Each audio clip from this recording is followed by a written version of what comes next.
Yes, mbaniriza akadde kano mwasize mutya mwasibye mutya eno bagita Fadi TV jimbane updates ziba zitambula okwetula eggwanga Uganda. Kugamba nti comment section wili yawo bakabontera mu comment section ato osigalinga oji following abali mu ggwanga lya Canada mu Toronto mbatumeddeko nimbagamba nti muli bamaanyi okubanga mu followinga wano kyobo olina okubanga omanya updates zomba nazo buli lunaku olukya ku nsi kuno just ngena kusaba o subscribing onyige ne kade comment section wili yawo bakabontera wansawo abali mu ggwanga lya Saudi Arabia mu kibuga kye bayita Riyadh abali Uganda mu Kampala mbebaza ebyaddala ebifaananyi bifulumye ebimu ku ebyabadde ku Okwanjula kwa Nabatanzi akosa ne mistari Owa B2C ndozo balengera babadde banyumye banekaanekanye emikolo gyabaddewo nakondoza bakosa ggulu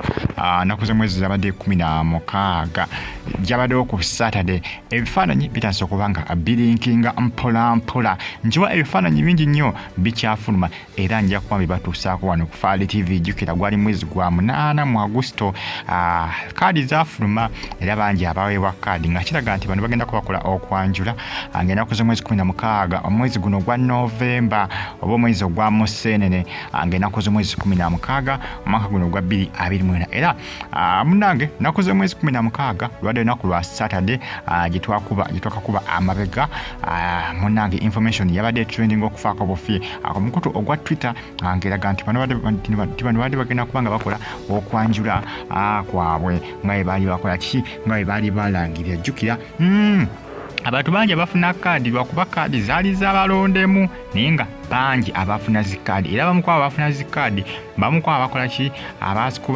abakuba screenshot ne bazitimba ku social media era nga mulimu abamu ku abo abakozi abakola ku Galaxy FM era nga bakola ki be bafulumya ebifaananyi ebyo ebyazikaadi ez'emikolo nkwadde nti ebintu byabadde mu nkukutu byabadde byakyama n'ebifaananyi byasobodde okubanga biri nga doozo birengera ebifaananyi ebimu ku ekifaananyi kitwakafunako nkiwa ebifaananyi binnyo bikyakola ki bikyalinkinga nokyengeri okutulagira nti Nabatanzi ne mistari Owa B2C ebintu tebyali bya just byambu ebintu byali bya ddala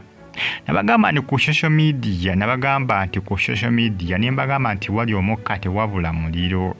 lwaki omukka gubaawo nga tewali muliro kibategeeza nti omuliro bwe gukozinga omukka ati gwe manya nti ebisesinga ebitibala ku social media tobiyisanga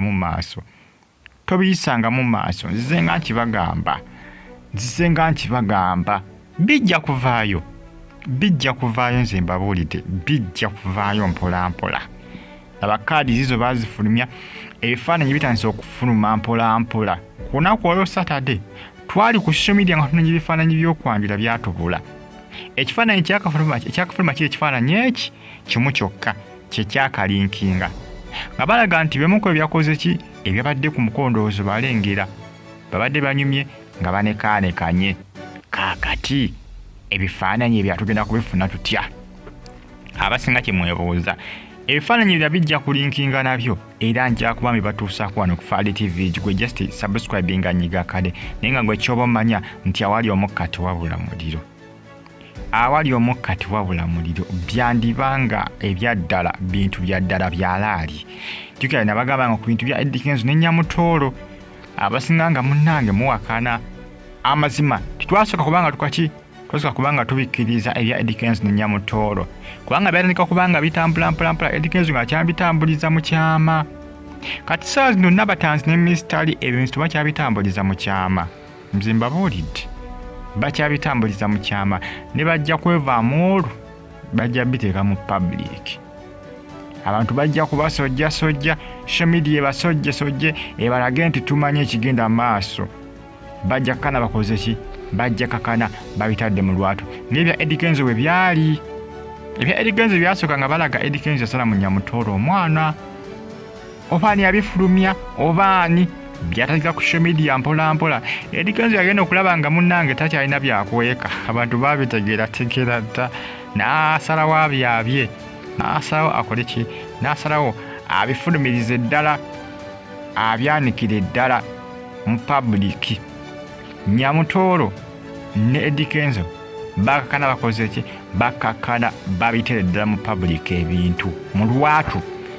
kati mumulinde Nabatanzi ne mistari bagenda siteeka ensonga zaabwe zino mu lwatu mbagambe mukolo gwaliwo naku z'omwezi 16 omwezi ogwa November oba ogwa Musenene mwaka guno ogwa 2024 kaadi z'emikolo oba ez'okwanjula zatandika okubanga zifuluma mwezi gwa August oba August mwaka guno ogwa 2024 era balondemu be bafuna ku zikaadi zino kyovulaba emikolo gwabwe gwabadde muzibu okubanga ofuna ebifaananyi okuba nsonga twabaddeyo muyiriro gw'abantu enga ebifaananyi nzinga bajja kumala bakola ki bajja kumala babiteeke mu public balagire ddala ensi nti no baagalana